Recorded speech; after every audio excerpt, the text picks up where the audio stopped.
اهلا بكم، السلام عليكم، ان شاء الله تكونوا تري بيان. معكم مريم عناب. جيتكم اليوم بدي غافيولي مطيبين في لاكريم والشامبينيون ونزيدوا لهم هكا من الفوق فخوماج تقول عليكم تاكلوا فيهم في ريستورون ايطاليان.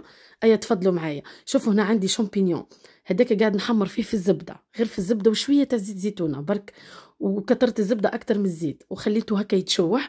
عندي هنا دي غافيول ولا دي غافيولي، هذوما محشيين الجبن والحبق، بازيليك فخوماج، حطيتهم يطيبوا ونحترموا مده الطهي.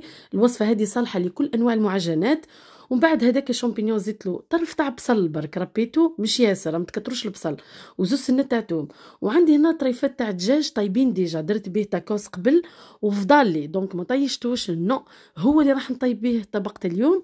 لكن ما عندكمش نتوما دجاج طيب كيما هذا يفضل لكم، تعملوا دجاج نورمال، يعني تحطوا كلش، تقليوا كلش وتفتفوا، حطوا دي زيبيس، ملح، فلفل كحل، كركم، بابريكا، ديروا تفتفوا كيما تحبوا.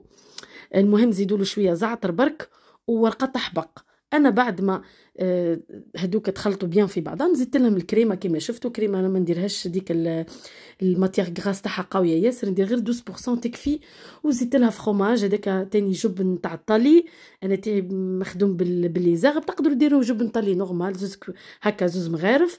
وبعد ما هذيك لاصوص تاع الكريمه انا حطيت زوز علب مويان، تقدروا ديروا 3، ديروا حسب الكميه.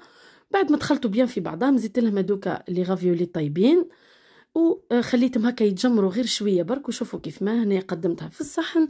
نحطوا لها بيان سور شويه فخوماج غابي، حطوا اي نوع انتم تحبوه. وها هو الصحن تاعكم، شوفوا كيف ما تجي، شوفوا الشامبينيون كيف ما يجي محمر بنين، شوفوا الغافيول كيف ما جايين الدنتي من الداخل. سي تري تري بون، سي ان ريبا فريمون تري تري بون وساهل. وشوفوا كيف ما درتو فريمون سقام لي قداه واحد 15 مينوت دو بريباراسيون ولا حاجه، يعني فريمون سي تري تري رابيد.